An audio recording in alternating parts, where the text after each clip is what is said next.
La LPO, ou Ligue pour la protection des oiseaux, a été créée il y a plus d'un siècle, en 1912, pour mettre fin au massacre des macares moines en Bretagne. Ces drôles d'oiseaux figurent désormais fièrement sur notre logo.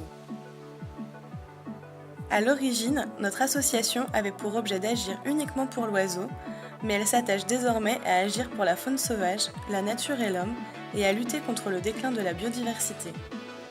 Comment ? Par la protection des espèces, la préservation des espaces et par l'éducation et la sensibilisation des publics. La LPO coordonne et réalise des inventaires et des suivis de la faune, de la flore et des habitats.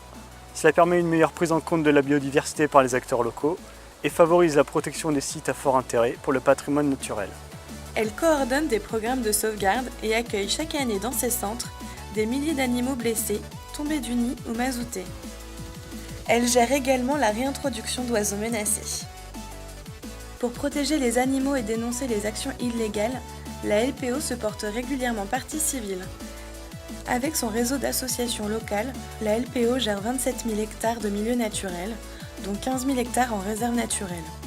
Au travers du programme Natura 2000, la LPO apporte des conseils de gestion, restaure les milieux naturels et réalise les suivis biologiques pour vérifier l'efficacité des actions. La LPO soutient une transition écologique dans laquelle le respect de la biodiversité est au cœur de ses préoccupations. Pour cela, elle travaille et accompagne les agriculteurs ou les constructeurs dans leurs activités et réfléchit à des solutions locales et globales, que ce soit dans le domaine du transport, de l'énergie, de l'urbanisme, de l'agriculture, de l'éco-responsabilité. L'objectif étant de parvenir à une société qui soit à la fois soutenable et respectueuse des générations futures. Pour préserver les espaces naturels, l'association propose également à chacun, entreprises, particuliers ou collectivités publiques, de s'impliquer à son échelle. Les propriétaires de parcs, jardins, terrasses ou même balcons peuvent alors devenir refuge LPO et recevoir tous les conseils nécessaires pour devenir jardin écologique. Acteur essentiel de l'éducation à l'environnement, la LPO propose à tous les publics, et plus particulièrement aux scolaires, des visites guidées, des expositions. La LPO étend aussi son action au niveau international.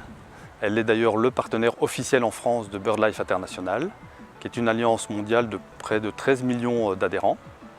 Alors, ces actions de conservation consistent aussi en plaidoyer auprès des instances locales, nationales, mais aussi européennes, comme le Parlement européen, la Commission et la Cour de justice européenne. La LPO est constituée d'un réseau d'associations locales permettant ainsi des actions sur tout le territoire. 88% de nos dépenses totales sont affectées directement à nos actions. 60% de nos fonds proviennent du privé, de partenariats, mais surtout de la générosité des particuliers qui, comme vous, sont sensibles à nos actions et nous font confiance. Cela garantit notre liberté et notre indépendance. La LPO est surtout une association rassemblant des milliers d'hommes et de femmes, adhérents, donateurs, bénévoles actifs, observateurs de la nature, clients de notre boutique, voyageurs LPO, abonnés à nos revues, cybertrackers, propriétaires de refuges, testateurs, les personnes nous suivant sur les réseaux sociaux et plus simplement les sympathisants. Merci pour votre soutien. Ensemble, continuons à agir pour la biodiversité.